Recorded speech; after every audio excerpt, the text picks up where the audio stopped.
Good morning. As we begin today on this holiday weekend, as we take a few moments to let our folks on Facebook catch up with us, I want to thank Chris White and Ekaterina Ryskova, who have been playing our pre-service piano music. Mostly that's a chance for our folks at home to find us and get online on Facebook. This morning I wanted to take the liberty to play something myself, an arrangement that I wrote a couple years ago. It was during this time, I think it was 3 summers ago, and the streets were burning in protest.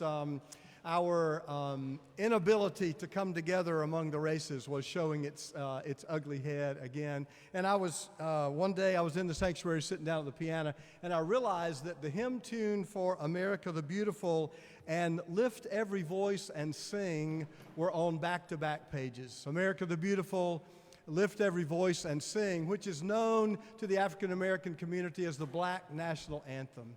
And I thought that was an interesting irony, and I wondered during that summer of protest how much our African Americans, friends and neighbors, saw the United States as America the Beautiful.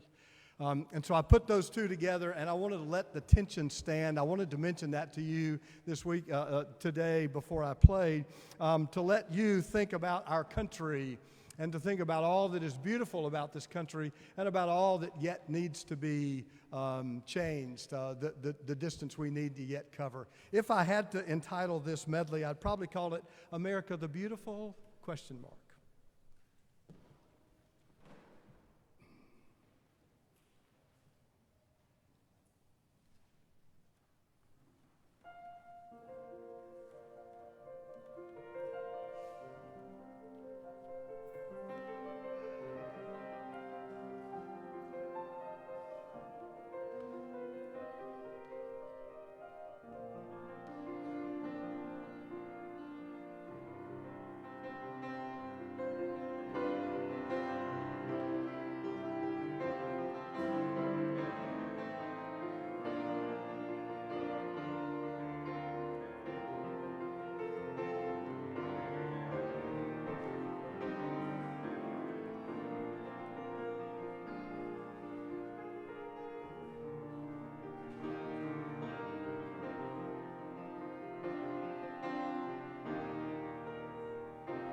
Good morning and welcome to Park Road Baptist Church. We are glad that you are here today.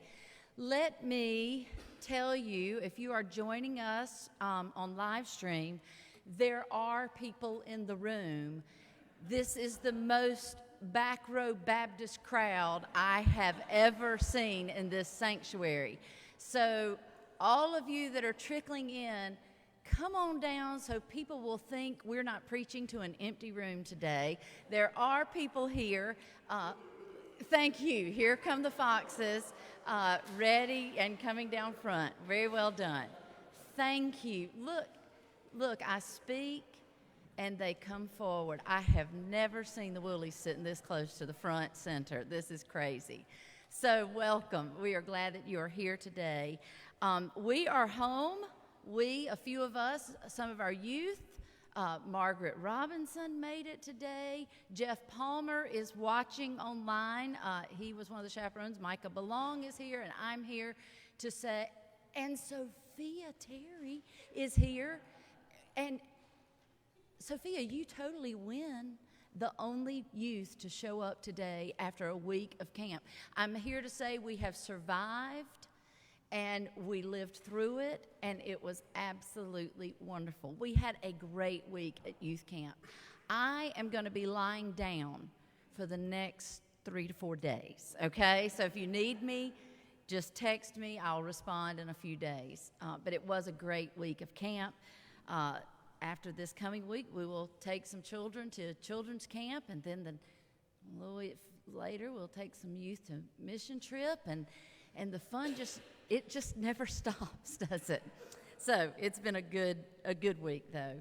Let me remind you that Wednesday night, this coming Wednesday night, is the first Wednesday of July, so we will be together. I know there are a ton of people vacationing this week, but if we can get a good enough crowd, we will come together and we will eat dinner together Wednesday night at church at 5:30 and have a program at 6, so we hope to see you there. A good old-fashioned cookout. Must be burgers and hot dogs, and it's what it sounds like. A good old-fashioned cookout from Tam for the 4th of July for this Wednesday at 5:30 is supper and program at 6. Now let me start again by saying, hola, buenos dias. Yes, and that's all that I've got. And so we have our family. Many of you have met Marvin, Yolani, Jason, Millie, and Charlotte. And a beautiful family that arrived here this past week late at night. Many of you have taken food. Many of you have donated things. They say that their home is bonita, linda. That's all I've got on that. But let me go ahead and tell you how we're best going to communicate with them until either we learn Spanish or they learn English. Do you have a guess of what's going to happen first? Yeah, they're going to learn English before we learn Spanish. But just type into your handy-dandy phone Spanish to English, English to Spanish. And so I just typed, I'm so sorry that you will not be able to understand all the words spoken today, but we do have someone coming to translate at the end when we introduce you to the church. And they read it in Spanish and said, bien, bien. So that's the best way to communicate is with your phone. So we just pass phones back and forth to each other. At the end of the service, Gabriel, who is the pastor of our Spanish-speaking church, they meet at 1 o'clock every Sunday in the chapel. He is going to come in and translate our official introduction of them to you and you to them. So we look forward to that at the end of our service today.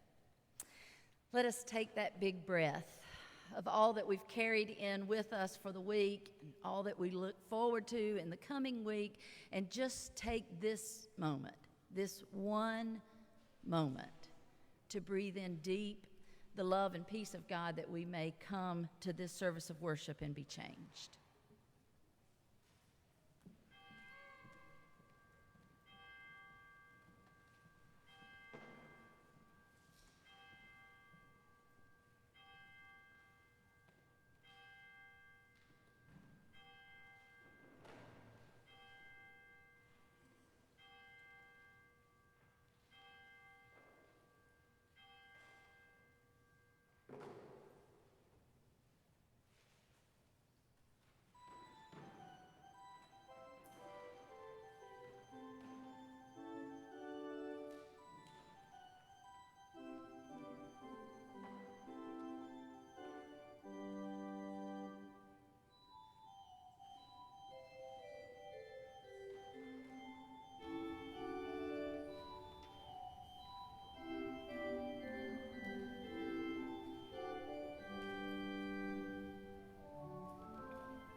Good morning. Please read responsively with me. Do not be daunted by the enormity of the world's grief.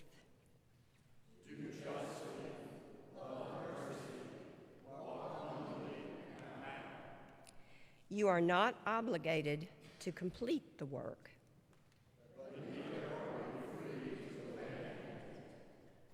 In this service of worship, may the prophet speak to us.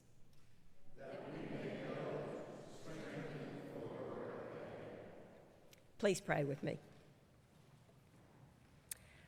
Holy God, as our nation celebrates the day that we became the United States of America, we are anything but united.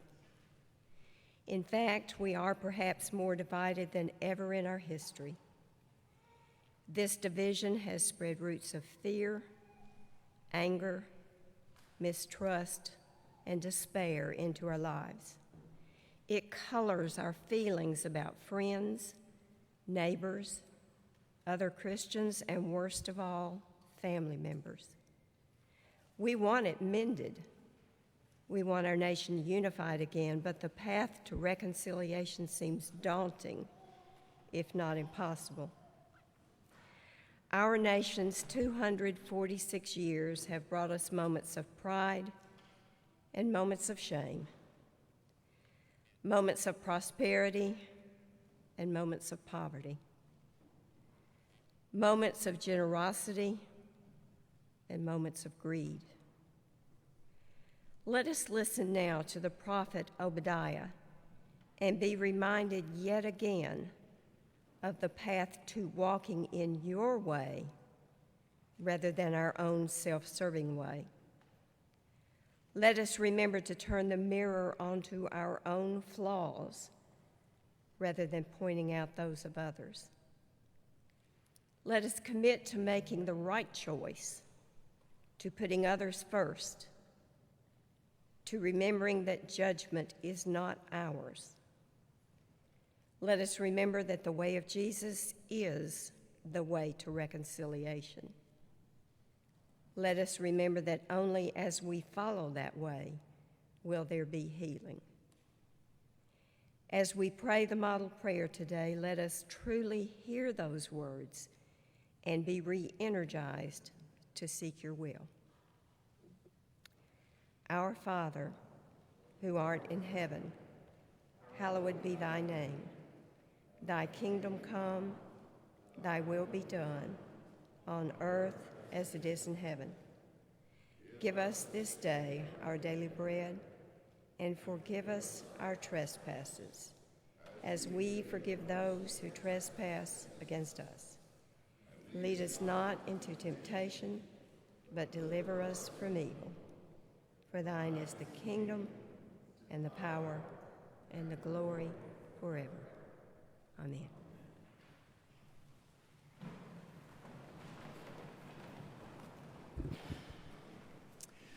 So it was my bright idea to major on the minors this summer with the minor prophets, and I've really enjoyed it so far.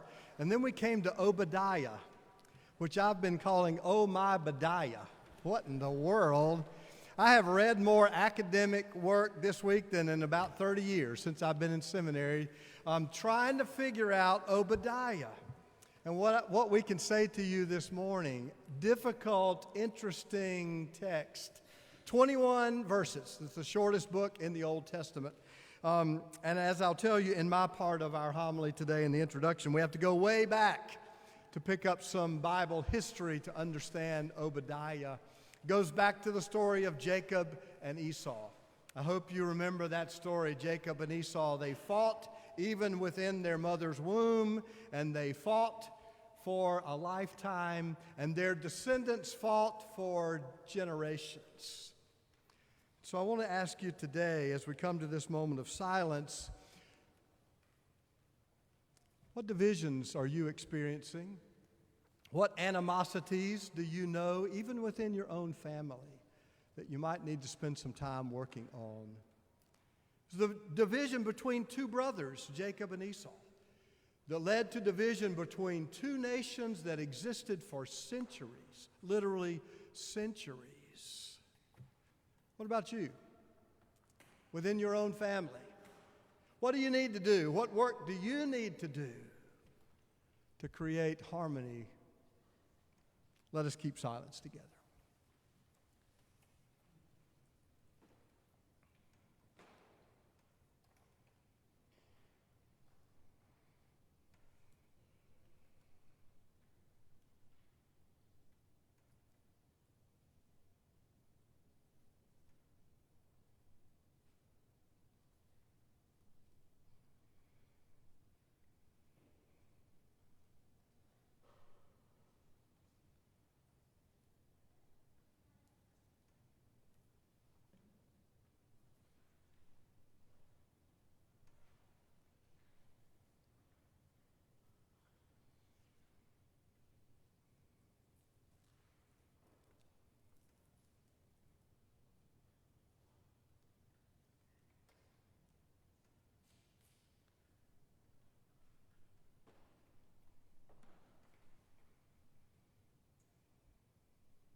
I always hate to interrupt the silence, I really do. Our prayer of confession is to be prayed responsively. I will read first, and you come in with the bold text. When Isaac's wife, Rebekah, became pregnant, the babies jostled within her, and she said, "Why is this happening?" The Lord said, "Two nations are in your womb, Jacob and Esau, and two peoples from within you will be separated. One people will be stronger than the other, and the greater will serve the lesser."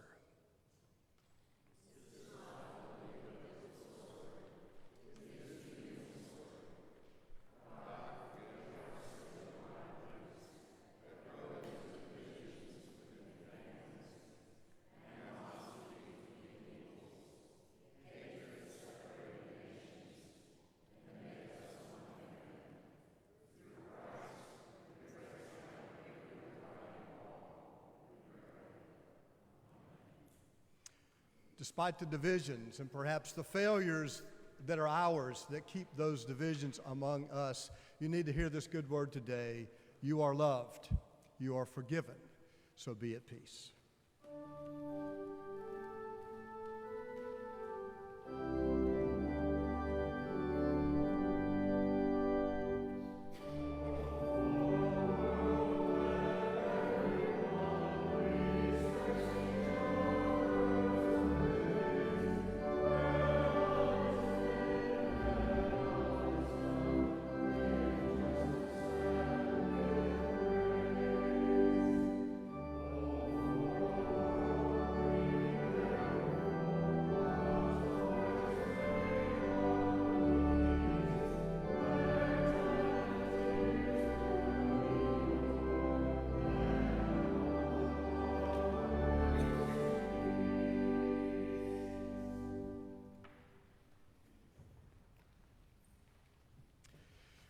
The word Jeremiad comes from the prophet Jeremiah, who loved to give it to the enemies, give it to the people who were wrong in his understanding. And a Jeremiad is a long harangue against somebody or something. It's a speech of condemnation. And almost all of Obadiah's 21 verses are a Jeremiad against Edom. Let me read for you select verses from Obadiah. This is a summary of the 21 verses. I've left out most of the Jeremiad. I've gotten to the point, that Obadiah wants to mention. You can go back and look at all the specific critiques he offers to Edom. But this is basically the story of the 21 chapters, a summary of the 21 verses, of Obadiah. The vision of Obadiah. Thus says the Lord God concerning Edom, Though you soar aloft, the ... right there is all the grievances he has, the specific grievances against Edom. And then, in summary, he says, though you soar aloft like the eagle, though your nest is set among the stars, from there I will bring you down, says the Lord. For the slaughter and violence done to your brother Jacob, shame shall cover you, and you shall be cut off forever. For the day of the Lord is near against all the nations. As you have done, it shall be done to you. Your deed shall return on your head. For as you have drunk on my holy mountain, all the nations around you shall drink, and the kingdom shall be the Lord's. Those last verses. As you have done, it shall be done to you, and the kingdom shall be the Lord's. You've heard the ancient story.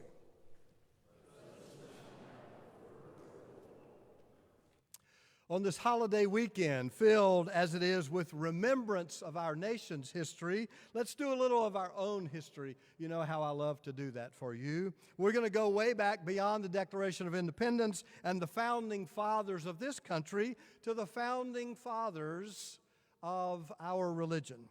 Let's go all the way back to Abraham, who was known as Abram before his encounter with God. Abraham is the father of the monotheistic religions, Judaism, Christianity, Islam, and our friends in the Baha'i community invite us to remember them as also within the Abrahamic religions. Representing more than 4 billion of the world's 7.7 billion people, it all started with Abraham, whose wife, Sarai, in the Hebrew we call her Sarah, was barren, or so they said. You know, the complete burden of fertility and reproduction was heaped on women back then. And the Supreme Court of the United States has just reminded us that some things never change, at least for women. This patriarchy aside, the scriptural narrative says that God smiled on Sarah as an old woman, and she named her son Isaac, which means laughter. She was beyond childbearing, and so when she had the child, she named him Laughter. And Isaac's wife, Rebekah, was also barren when she conceived, as was Rachel, the wife of Rebekah's son Jacob, which makes a perfect trifecta for the patriarchs of the faith. Abraham, Isaac, and Jacob, the fathers of 4 billion people, all married barren women. The Bible may just be trying to tell us something about the enterprise of faith itself, that where there is no life, no possibility of life, God creates life. To understand the book of Obadiah, we have to go back there. We have to be reminded of these patriarchs, Abraham and Isaac and Jacob, because we need to be reminded that when Isaac's wife, Rebekah, miraculously conceived, she found twins within her womb, and from the very beginning, there was trouble. We've just read some of those verses from Genesis 25. The babies jostled within her. They were fighting before they were born. And she said, "Why is this happening?" And the Lord said to her, 2 nations are in your womb. 2 peoples within you will be separated. Separated. Might have been the understatement of the millennium. The first son was named Esau, and when he was born, his brother Jacob came out grasping onto his foot, holding onto his heel, the Bible says. From the Hebrew word akeb, which sounds like Jacob, akeb, Jacob, the word means heel. And a variant of the name Esau is Edom, from the Hebrew word Adomi. You can hear Edom, Adomi, which means red. The Bible says Esau was a hairy fella, a man with a ruddy red complexion.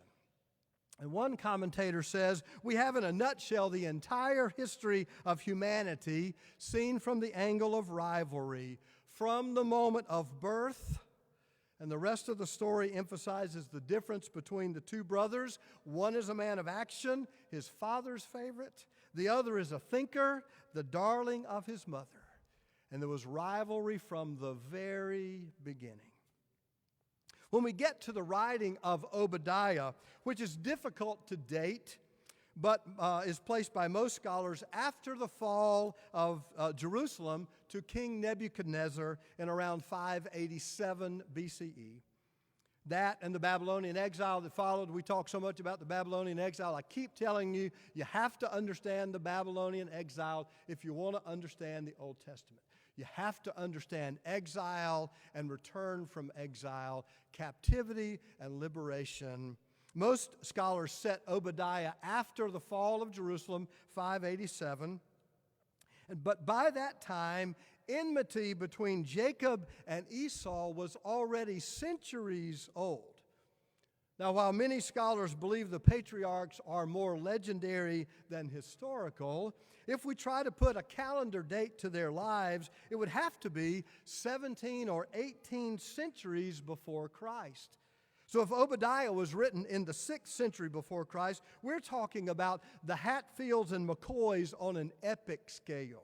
1,000 years of feuding and fighting between these two brothers.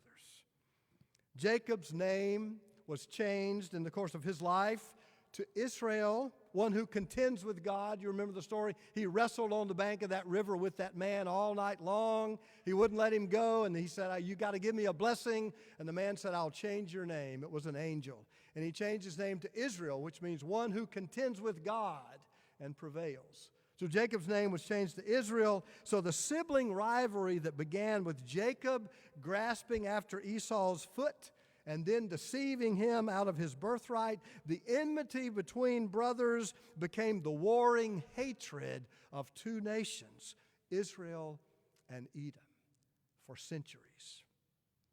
The animosity between Israel and Edom is famous in the Bible. By one accounting, Edom is mentioned 120 times in the Hebrew Bible, virtually all of it in a negative light. A professor named Juliana Claessens says the narratives are told from a pro-Jacob, pro-Israel perspective. The portrayal of a God who sides with the powerless, the weak, the younger brother. Edom is always cast in a poor light. We first learn of the animosity between the nation of Edom and Israel in the story of Moses, who goes to Egypt to free the Israelites from the Pharaoh. And as they are wandering in the wilderness, they come to Edom on their way to the promised land. And they send a word to the king of Edom, and they ask permission to travel through the land of Edom. And the king refuses them entry. It just goes downhill from there. Now, I'm having to skim a lot of scholarship this morning, which you're glad about, I'm sure, and shorten the story a lot. But here's the scoop for today's lesson about Obadiah.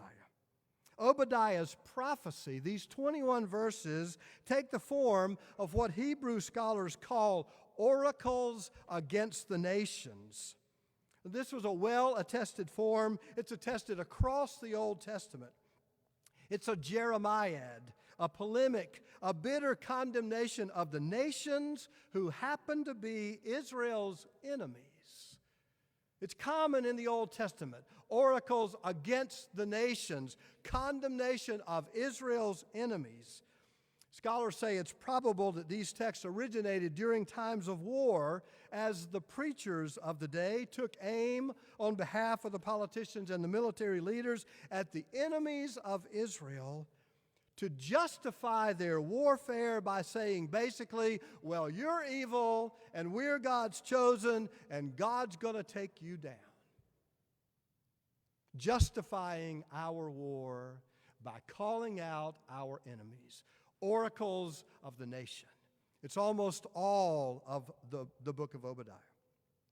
The full text of Obadiah makes it clear that the prophet accuses Edom of helping the Babylonians sack Jerusalem, or at the very least of looting the holy city after the Babylonians come in, destroy the city, take off most of the best and the brightest people into exile. This perspective that Edom helped the Babylonians. This perspective has been held by many scholars. One named Bruce Cresson says, historical evidence makes it difficult to explain the intense hatred of the Jews for Edom unless the Edomites did actively participate in the destruction of the temple in 587. The Edomites were responsible, working with the Babylonians to destroy Jerusalem. But in a battle of scholarship, J.R. Bartlett takes a contrary view, and he says this: a review of the complaints made against Edom shows very clearly that Edom has been falsely maligned.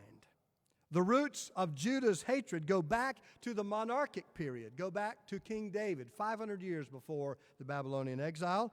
Edom played no direct part in the events of 587 BC. The only firm piece of evidence, now listen to this, the only firm piece of evidence suggests that some Judean refugees found sanctuary in Edom.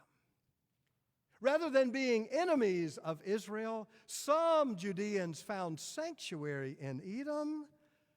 For the destruction of Jerusalem and Judah in 587, Edom cannot be held in any way responsible. The prophets and many of their less critical followers owe Edom an apology.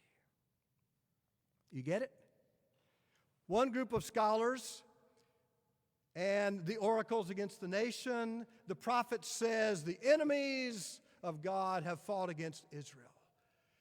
And apparently, more contemporary archaeological and textual evidence says that's not the case. They even helped Israel in their time of need. Now, not being a Hebrew scholar, I'm in no place to judge between these two, but the latter position makes a lot of sense to me, and this is what I want you to hear this morning.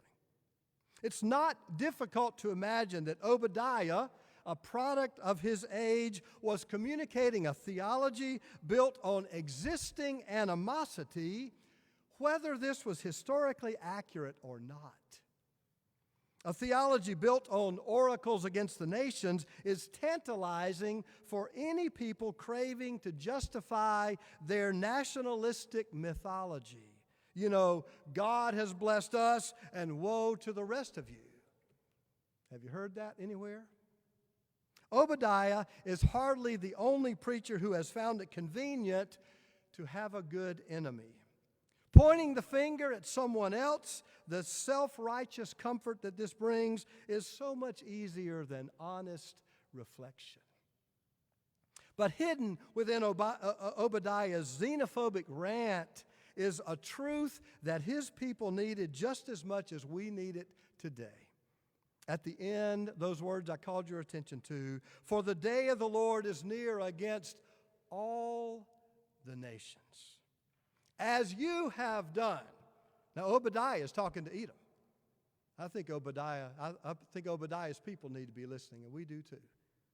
As you have done, it shall be done to you. Your deed shall return on your head.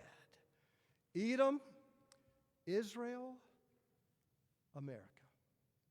What you sow, you shall also reap.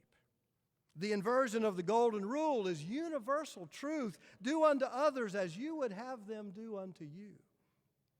So despite all the twisting that Obadiah may have done with a deeper wisdom of biblical truth and justice for all people, despite the ways we may pervert the gospel for selfish means, God's truth will always be heard. It comes out even in a Jeremiad, maybe a false Jeremiad, against the nation of Edom. As you have done, it shall be done to you.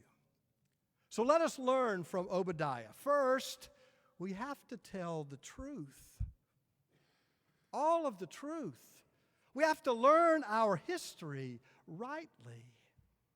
And then we have to build a theology on honesty and truth, painful though it may be.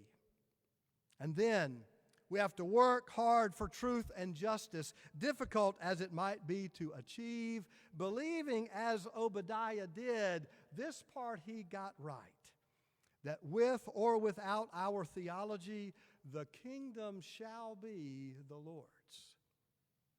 You get it? With or without theology, with good theology, with bad theology, no matter how you tell it, the truth will come out, and the kingdom shall be the Lord's. I believe that. May it be so.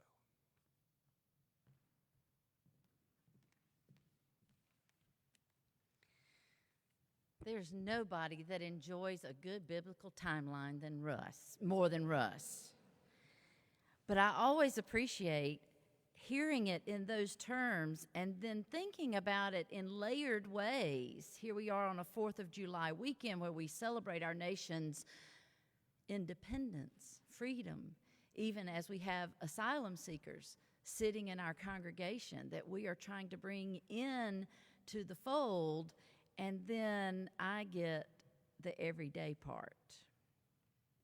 When my big extended family gets together, which is every big holiday, it's the remnants of 5 siblings, 16 first cousins, of which I'm the youngest, and then all the spouses and children of children. So it's a lot of people, maybe 60, 70 people to gather. So at Thanksgiving and Christmas and New Year's and Easter, it's just not a real family get-together without playing, you guessed it, Family Feud. We have every edition that has ever been put out. While the young ones are outside playing tag football or spike ball, the ones that have long given up running around sit opposite of each other on divided teams for my cousin Almeda to always play host and ask the questions. We clap to see who is the fastest and who has the fastest and best answer. And then the winner of the clap confers with their team to see, do we want to try to guess the remaining answers or do we pass to the other team? Sometimes we feud about best strategies. And sometimes we feud about the weak links on our team. But we always end up being very loud and laughing a lot, and no real feuds have ever ensued from Family Feud.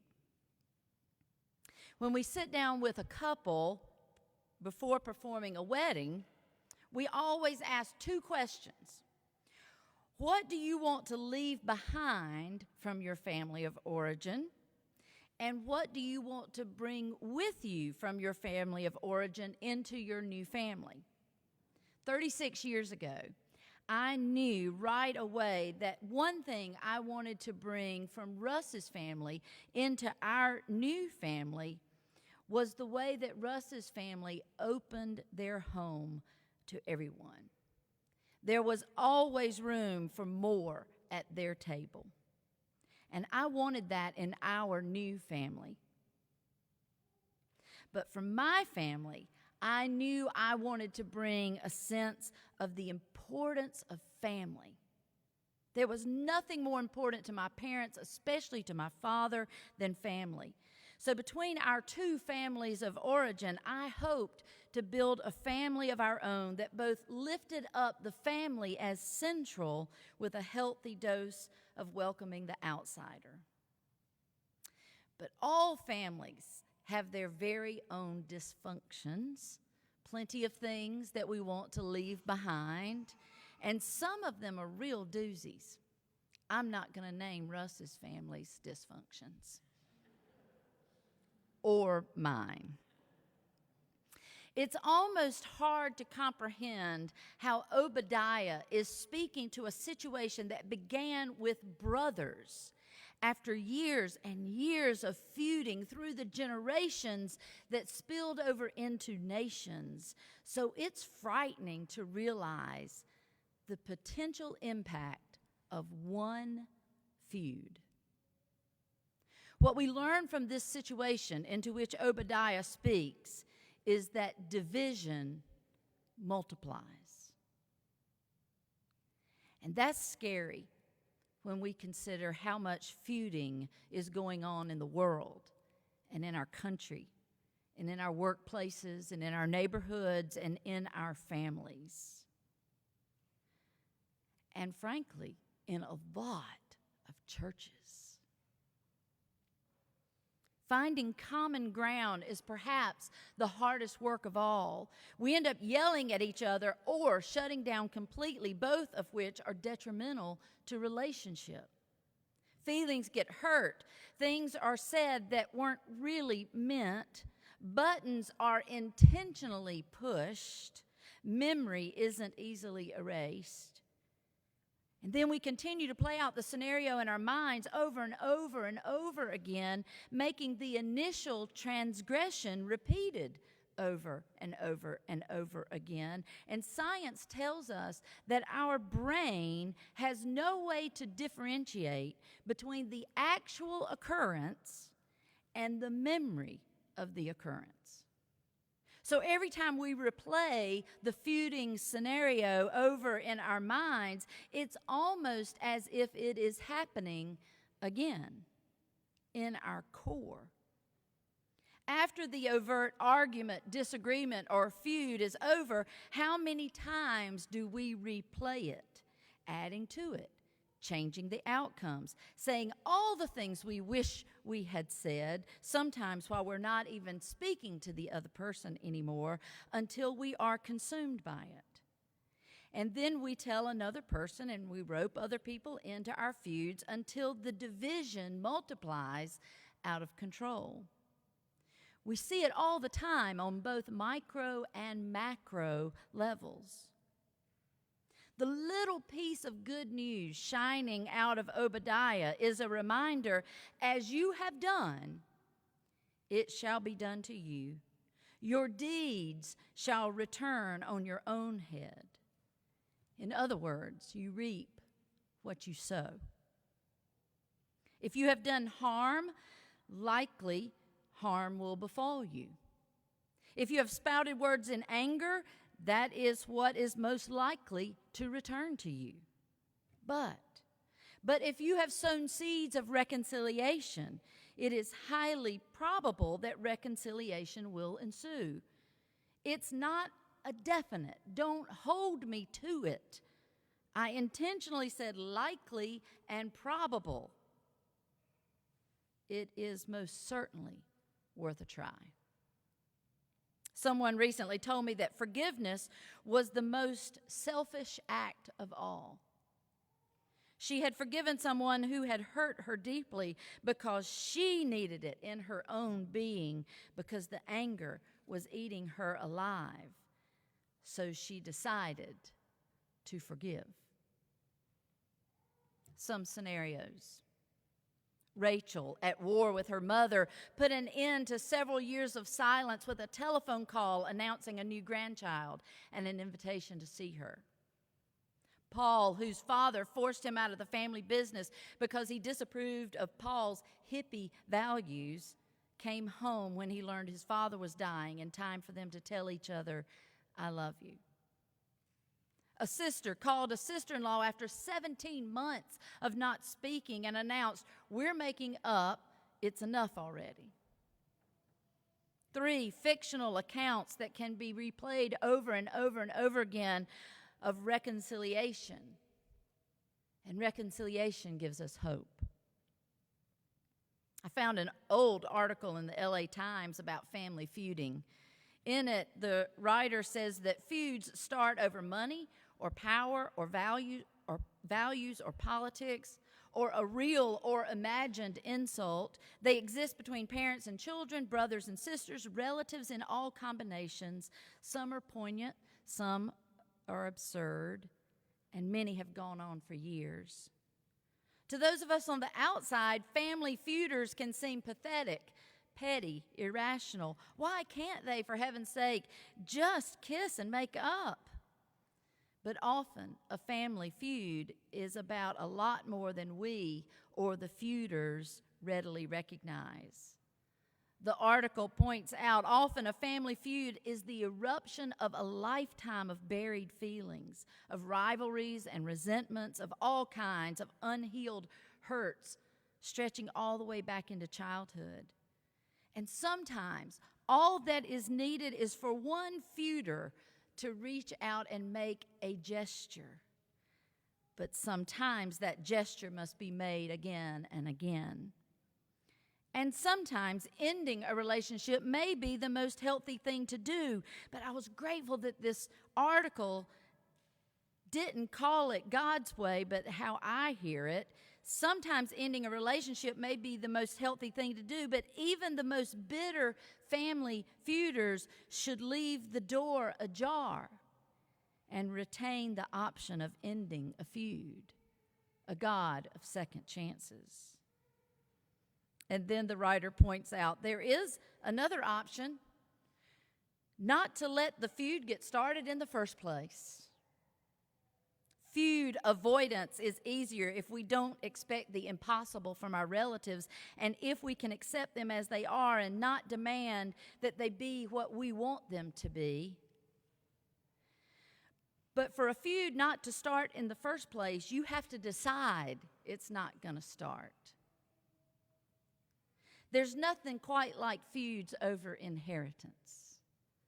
Just note Jacob and Esau as the lesson for us all. My siblings and I got to practice this.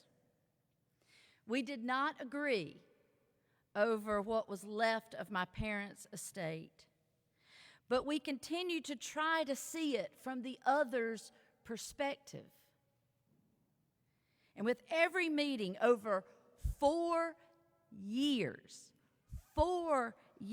of trying to figure it out, we started every single discussion with, what we know for sure is we are not going to fall out over this. 4 years.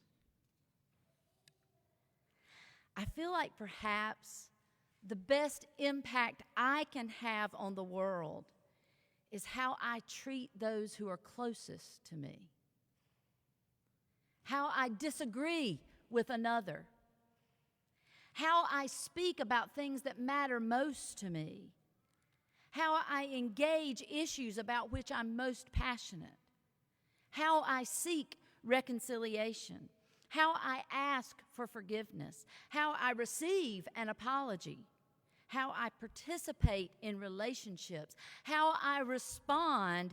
These are the things that make for peace in my life. And if I believe that division multiplies, which I really do believe, then I also have to believe that love multiplies, and reconciliation multiplies, and hope multiplies, and forgiveness multiplies. If we can start micro level, would that impact nations? If Jacob and Esau can teach us anything, it would be that feuds multiply, and I want to live in a world where reconciliation multiplies. So let's start simple. What relationship needs mending in your life? Just start there. Obadiah reminds us that the kingdom shall be the Lord's. It's always an important reminder. Evidence to the contrary, we are not a divided world. God's world is one. It's one of goodness, hope, peace, joy, and love. And we would do well to remember that and practice it in every relationship, trusting that how we live and how we act really does matter in bringing the whole world together. Freedom will only come when reconciliation multiplies. Freedom will only come when forgiveness multiplies. Freedom will only come when hope multiplies. And freedom will only come when love multiplies. May it be so in us and through us. Amen.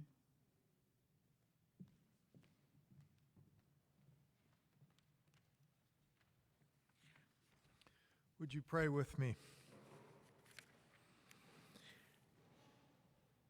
Our gracious and loving God, when we see the animosity and division in the world around us, and in our country today.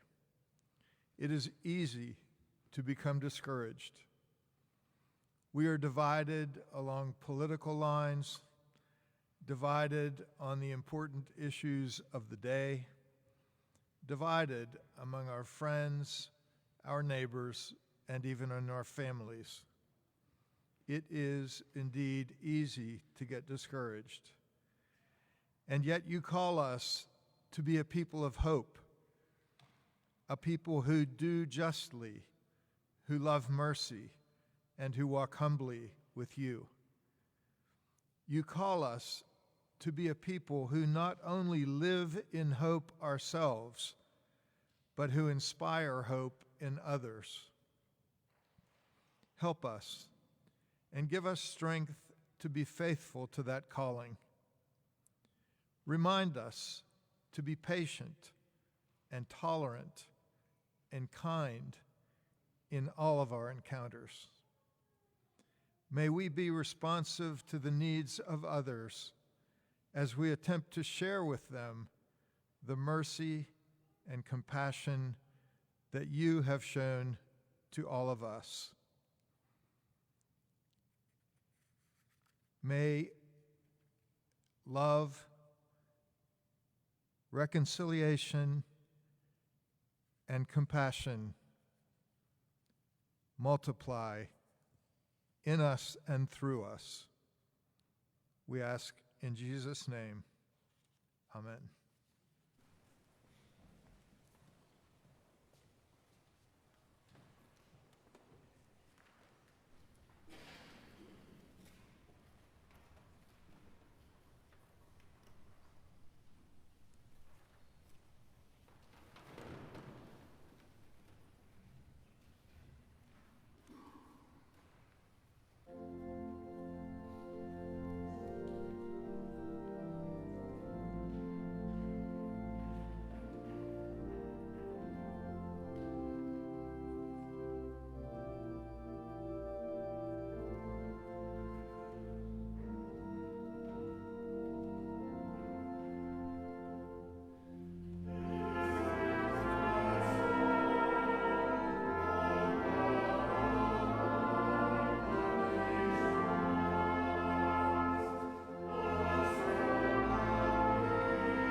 first of all, I got tickled at my sleep-deprived self. It says in our bulletin, those at home have it right, but in our bulletin, our April mission offering goes to Baptist Peace Fellowship of North America.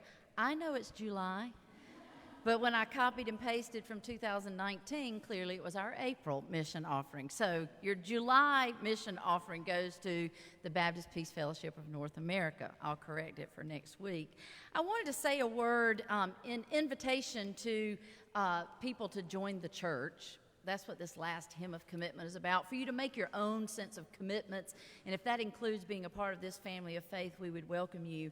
I always struggle with the tension of church and state issues and typically do not like patriotic songs in worship because, it's not good. But I don't care how late we run, we are singing all 4 verses of this. And I hope as you read each verse, this rewriting of the stanzas 2 through 4, or an addition of those stanzas, make this a song I can easily sing in gratitude for the freedom that we enjoy in this country and the inclusion that we must have if we are to be who we say we are. So let us sing together and make our commitments.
Marvin and Yolani, bring your family. Come. Thank you. Let me see this mic just to make sure. Check. I'm delighted to have Gabriel Guzman, who is the pastor of Abundant Life Baptist Church, which meets in our chapel every Sunday afternoon at 1 o'clock. Many of you have not had a chance to meet Gabriel yet, but they have been in our chapel for a couple years now. We had started talking about ways to get our congregations together, and then the pandemic shut the whole world down, and so we're going to have to renew that conversation now that we're getting back together. But I called Gabriel this morning and asked if he would be here this morning to help us interpret just a little bit as we introduce our family here. So let's begin with Dan. And Dan, if you want to step over and get the mic from Gabriel. I want to introduce our Atulado team to you, but before I do that, Amy was wondering aloud during the announcements whether we are going to learn Spanish or the family is going to learn English first. And I wanted to let you know, I've already been in touch with a Spanish professor from Queens. You know, we go to Cuba and we're all excited about learning Spanish, and we come back and nobody learns Spanish. But now I think we have a little extra motivation to learn, and so look in the newsletter. We are going to start some Spanish classes very soon so that we can learn some Spanish. I don't know if you need to translate that or not, but anyway. Let him tell them now. I think that'd be great. Hola amigos. Hola. Hola. Buenos días. My name is Gabriel Guzman, and like Pastor said, I'm pastor of Spanish church. My beautiful wife is over there. She is always with me. He told me minutes ago they are very happy to be here in the United States and to be in your church, and very pleased because you are helping them a lot. Do you want for them to say something? Not yet. Give it back to Dan. Yep. So let me just say, this opportunity came to us through Jesuit Refugee Services, and I immediately wrote an email and I told them everything, told our team everything that I knew about the family.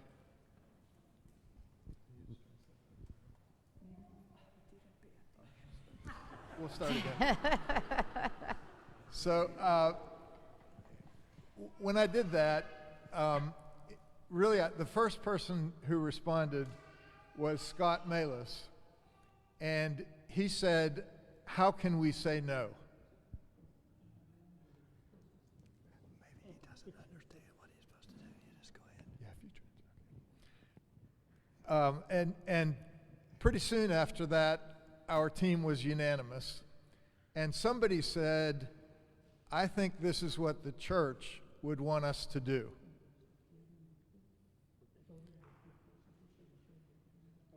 I may have been the one that said that.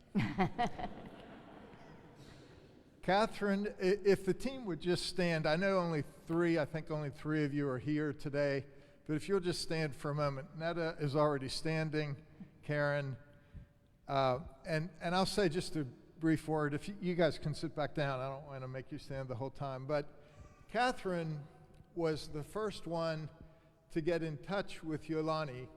I think they were still in El Paso, and she used WhatsApp to get in touch with Yolani, and really has been a prime communicator for us, for our team, with the family.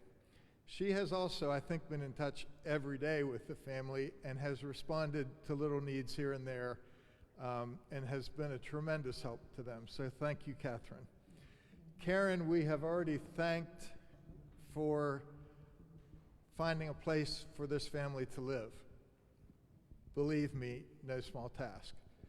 I spent a fraction of the time that she spent going to look at places and try to find a spot for them, and it is thanks to Karen that they have a place that they are calling home now. Karen, when she was through with that task, she said, "I want to be on this team and keep helping them." So she is one of the newer members of our team. Cindy King our only real Spanish speaker, met the family at the airport, and I felt like that was so important for her to be there because she was able to welcome them in their language, welcome them to our city, and immediately kind of make them feel at home. It was really a blessing, and we'll be calling on Cindy a lot until we all learn Spanish, right?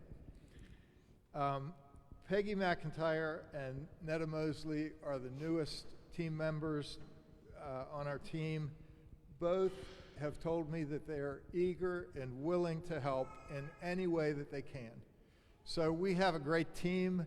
And I also want to thank you. I know Amy already expressed thanks, but you know, I said to our team, I was worried about finding a place to sleep, and I lost some sleep.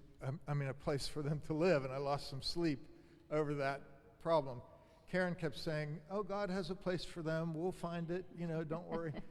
But I knew that if we just could find a place for them, there was no doubt in my mind that this church would come through and support them in every way possible.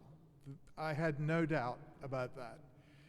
And so you have responded with lots of household goods for them. There was a team that moved furniture this week into their house. We have families providing evening meals for them, and there will be more to come. So thank you, thank you, thank you for your support. Give Gabrielle the mic. Gabrielle, would you please translate this for them? Please tell this wonderful family how excited we are to have them in our church. Muy contentos de tenerlos aquí en su iglesia. I personally have enjoyed getting to know the family, and I'm so excited to introduce this family to our church now. Okay, dice que la iglesia quiere conocerlos más y que se pueden introducir a la iglesia. Estamos de acuerdo y muchas gracias a todos los que nos apoyaron, las personas que buscaron la casa, que nos han apoyado en todo. Les agradecemos mucho, estamos muy felices de conocerlos y un gran trabajo, hicieron un gran trabajo. Los felicito, estamos muy agradecidos con ustedes y con Estados Unidos. We are very pleased with you, with the people who was involved or is involved to help us for the house, food, everything. They are happy to be in the United States of America. Amy has a small gift for the family, but I want to introduce Marvin and Yolani and Jason, who is 8 years old, and Millie, who is 5 years old, and Charlotte, who is my little buddy, who is 3 years old. Charlotte. Marvin, Yolani, Jason, Millie, Charlotte, bienvenidos a Bienvenido. nuestra la casa. Thank you very much.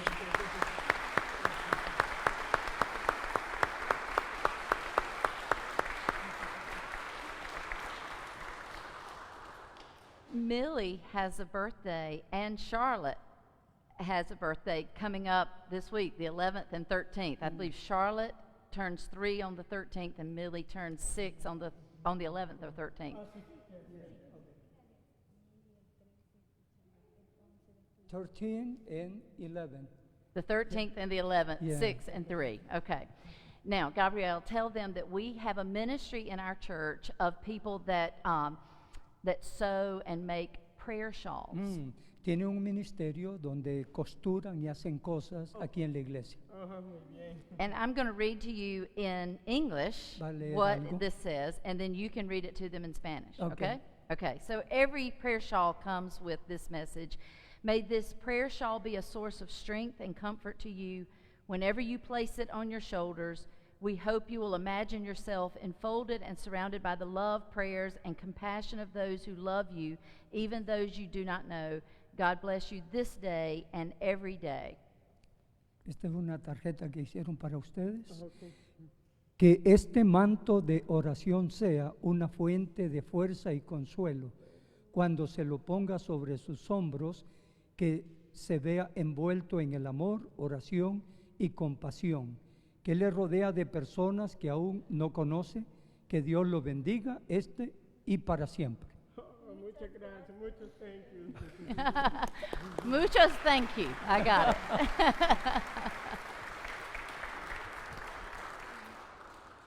Estoy muy agradecido con todos los que nos han apoyado. Hemos pasado cosas muy duras como familia, pero siempre hemos confiado en Dios y le doy gracias a Dios por estar aquí en este lugar y por haberles conocido. Y no sabía que me esperaba tanta gente buena, a pesar de que estoy lejos de mi familia, pero es como que tuviera mi familia, porque estamos rodeados de personas que nos quieren ayudar y nos tratan con mucho amor. Y Dios me les bendiga mucho a todos por lo que hacen por nosotros. Amen. They are very happy to be here, and they are having a lot of trouble, many problems. That's why they left the country and come to United States. They are very happy to be in this country, and she said they left the family in Honduras, but they found another family over here.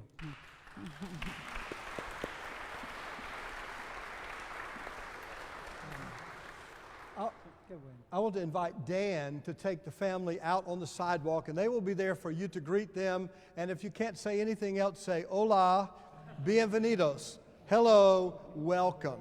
Hola, bienvenidos, okay? So Dan, if you'll take the family out. Let me also say thank you, Gabrielle, for being here and translating for us.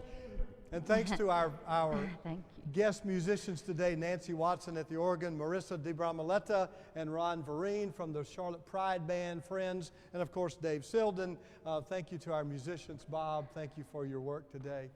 The final word is not ours but the Lord, so hear this good word of benediction as you go. May the Lord bless you and keep you. May God's face shine upon you. May God be gracious to you, May God give you grace this day to love with all your heart, that you might do justice, to love with all your soul, that you might show mercy, to love with all your mind. that you might walk humbly with your God, As you go into the world this day, dear friends, love the Lord your God with all your strength. and love your neighbor as yourself.